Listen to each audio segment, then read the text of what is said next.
Good morning, one and all. I am Sujata Ravi, working as Assistant Professor in NGM College, Karaj. In the series of lectures of probability distribution for BSc third year, today we see logistic distribution, then mean and mode of logistic distribution.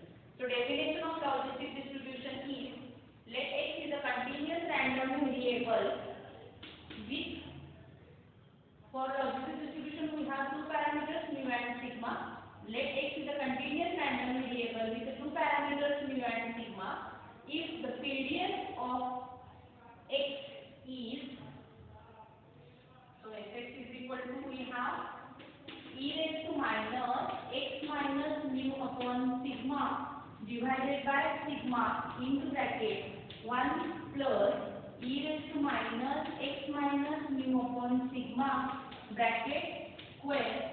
For the range of x is in between minus infinity to infinity, then mu is in between minus infinity to infinity, sigma greater than 0. So we write this distribution is equal to 0 otherwise, obviously. This happens. So we write this distribution as x follows logistic with parameter mu comma sigma. So let me define it again. Let x is a continuous random variable. Then it takes to follow logistic distribution with the two parameters mu and sigma if its PDF is e raised to minus x minus mu upon sigma divided by sigma into bracket 1 plus e raised to minus x mu upon sigma bracket square. And the range of x and mu are same, which is minus infinity to infinity, sigma greater than 0, 0 otherwise. We denote this distribution as x follows logistic with parameters mu and sigma. Okay. Now let me find the mean of logistic distribution. So by definition of mean, what is the definition of mean? You know the definition of mean, isn't it? It will be it was seen in HYBSC only. Okay. And so let me have the mean of logistic distribution. So by definition, mean, that is expected value, it is mean is equal to, I have expectation of x, which is integration over the range of x fx dx. Okay. So that means I can replace the value of fx as well as the range of x. Over here the range of x is minus infinity to infinity, and we can replace the value of fx. So the constant part, which is 1 upon sigma, it comes from the integration sign. So 1 upon sigma, I have minus infinity to infinity, then x into e raised to minus x minus mu upon sigma divided by 1 plus e raised to minus x minus mu upon sigma whole bracket square dx. Okay. So over here simply we can replace the value, the range of x as well as the value of fx, and x as it is, because in the definition only I have x. Okay. Now we can put the value of x minus mu upon sigma is equal to, say, 1.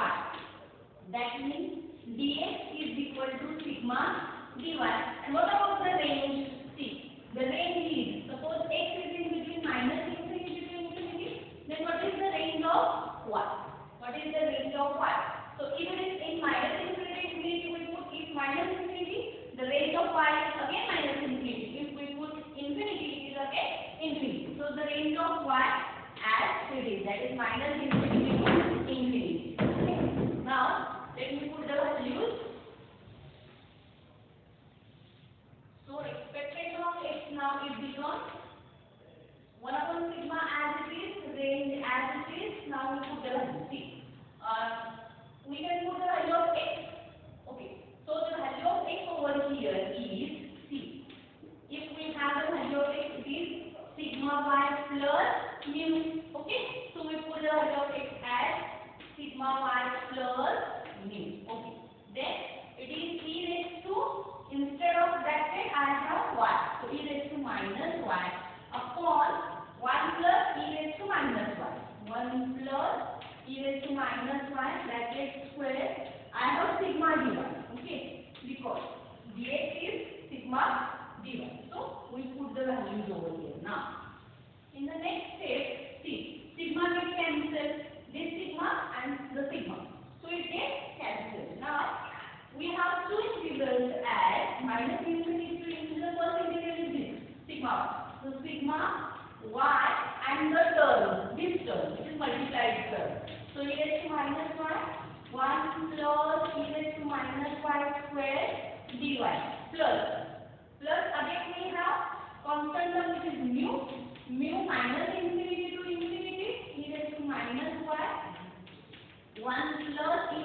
minus y square dy. Simply. Okay. Fine. Now see the first integral. It is even or odd. It is even or odd. See, y raised to power 1 and e raised to minus 1. That means and in the denominator I have square it also. It doesn't matter. So y raised to power 1. The integral is odd function of y. The integral is odd function of y. Hence it becomes 0. Okay. Plus see this value mu. So this value is nothing but again f of y. F of y. F of y means PDF of your logistic distribution only if I replace the value of y as x minus mu upon sigma, because I put over here the value of y as x minus mu upon sigma, isn't it? So see, e raised to minus x minus mu upon sigma divided by 1 plus e raised to minus x minus mu upon sigma bracket square. Okay, so that means this is nothing but again I have f of y. So if it is f of y, then it gives me value as 1, hence it is 1. So that means the mean of logistic distribution is mu over here. Mean of logistic distribution is mu. Okay. Now let me find mode of logistic distribution. So for mode, what we have? See, to find the mode, that is mode is nothing but value of x with highest period, with maximum period, or highest value of period, or in terms of descriptive statistics it is value of x with maximum frequency. Value of x with maximum frequency. Okay, over here since we have continuous data set, we find the maximum value of period. So how we get maximum value of period? Yes, how we get the maximum point, that is maximum. Okay, so how we get the maximum value of period? See, we can get the maximum value of period as we can find the first derivative, that is f dash of x. So for mode we have, see, f dash of x, if it is equal to 0, we get some value of x is equal to a, and f double dash of x is less than 0 for this value of x. If both the conditions are satisfied, then we say that the value of x which we find in the first equation, that is a, is nothing but value of mode over here. Okay, so for this we need to find the first derivative of x. So how do we find the first derivative of x? So we find, so let's write first of all f x, and then you need to find f dash of x for first condition. Okay, so what is f x over here? F x is equal to e raised to minus x minus mu upon sigma into bracket 1 plus e raised to minus x minus mu upon sigma bracket square. So we need to find now f dash of x. So derivative of this with respect to x. So that means u-derivative, because in the denominator and numerator we have the term as x. Okay, so we can find, or we can use the rule as 1 u divided by v. So 1 upon sigma, which is constant, it is common. Okay, now the e raised to minus x minus mu upon sigma, derivative of this is e raised to minus x minus mu upon sigma. Now the derivative of x minus mu upon sigma, which is minus, or it is minus 1 upon sigma, derivative of this term, which is minus 1 upon sigma, isn't it? Now the denominator part, which contains 1 plus, the denominator part is as it is, that means this 1 plus e raised to minus x minus mu upon sigma bracket square. Okay, then minus e raised to minus x minus mu upon sigma, first term as it is, into we have derivative of this term. So derivative of this term becomes 2 into, since we have square term, so it is 2 into 1 plus e raised to minus x minus mu upon sigma into again derivative of e raised to minus x mu upon sigma, which is e raised to minus x minus mu upon sigma, again the derivative of minus x minus mu upon sigma, so it is minus 1 upon sigma, isn't it?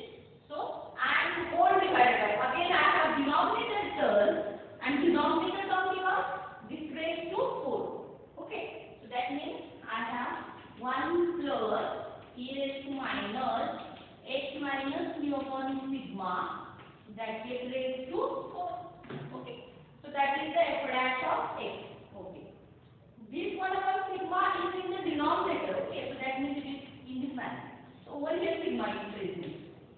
Get the concept? Over here sigma is present, not in the numerator. It is 1 upon sigma, and sigma is in the denominator. Okay, now let me simplify the term. So for simplification purpose, we can have, see, over here I have minus 1 upon sigma. Again, this term contains minus 1 upon sigma. That means it is 1 upon sigma square. In the numerator term, 1 upon sigma square is present. So 1 upon sigma square, and again I have in the denominator 1 sigma is present. Okay. So what we get? It is 1 upon sigma only. Okay. So f dash of x contains 1 upon sigma into bracket. Now see, in this term, what we have now, remaining terms are e raised to minus x minus mu upon sigma, and this term minus, I have e raised to minus x minus mu upon sigma bracket square into 1 plus e raised to minus x minus mu upon sigma. So from this we have some common terms. From this we have some common terms. Which are these? See, the common term is e raised to minus x minus mu upon sigma. This is common. Again, into 1 plus e raised to minus x minus mu upon sigma. This is also common. Okay. Now in the bracketed term, what we have? In the bracketed term, I have, see, all the terms are in common portion. So 1 plus minus, so 1 minus, I have this common. No, actually not. It is 1. But I can write over here. Into, I have in the bracket. Since over here square is there, no? So I have one term remaining with me. So x minus mu upon sigma. Okay. Minus, I have this term common. So what we have? 2 e raised to minus. Okay. And I have, see, minus 1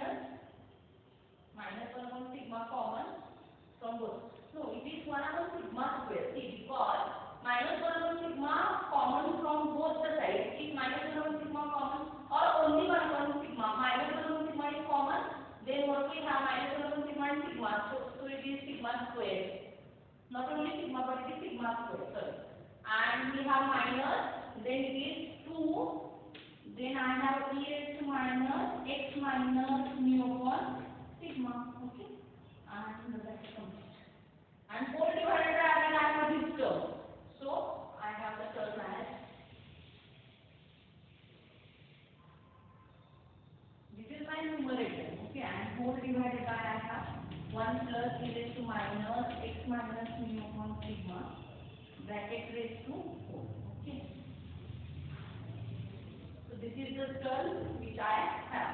Now, since we needed to put this is equal to 0, I needed to put this is equal to 0. So let me put it as this. So that since f dash of x is equal to 0, that means I have, see, 1 upon sigma square e raised to minus x minus mu upon sigma into bracket 1 plus e raised to minus x minus mu upon sigma divided by, I have 1 plus e raised to minus x minus mu upon sigma raised to 4. Okay.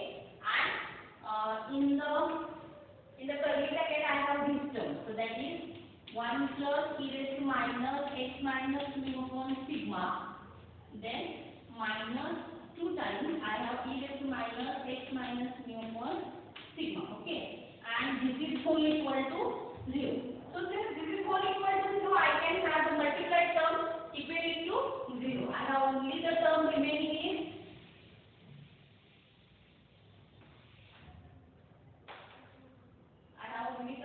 with me is 1 plus e raised to minus x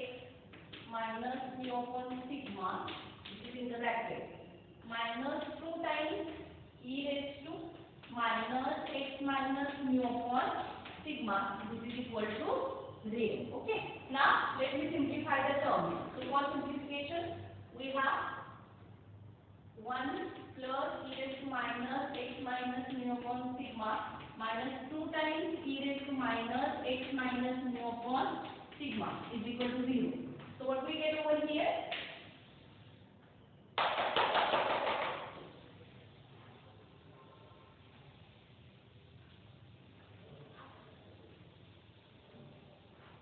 So see, over here we get 1 plus e raised to minus x minus mu upon sigma and minus 2 times e raised to minus x minus mu upon sigma.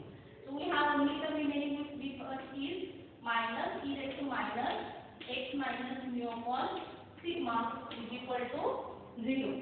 So now this is equal to, we can simplify this term as log 1. That means we can have e raised to minus x minus mu upon sigma is equal to minus 1, and we take minus minus get cancelled. So in the next step I can take two steps, that is we can cancel the minus as well as we can take the log. So I have the term remaining with me is minus x minus mu upon sigma log of 1 only, okay, because minus minus get cancelled.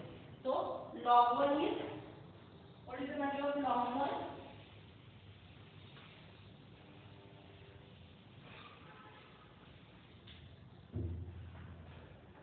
So I have the term as minus x minus mu upon sigma is equal to 0. So what we have now, minus get cancelled, sigma get cancelled. So I have x minus mu, that is we equate it to 0 thing. So x is equal to mu. Okay. So that is the value of x for which we find again second derivative. That is after having the second derivative we put the value of x as mu, and if the second derivative is less than 0, then we say that it is the value of, okay.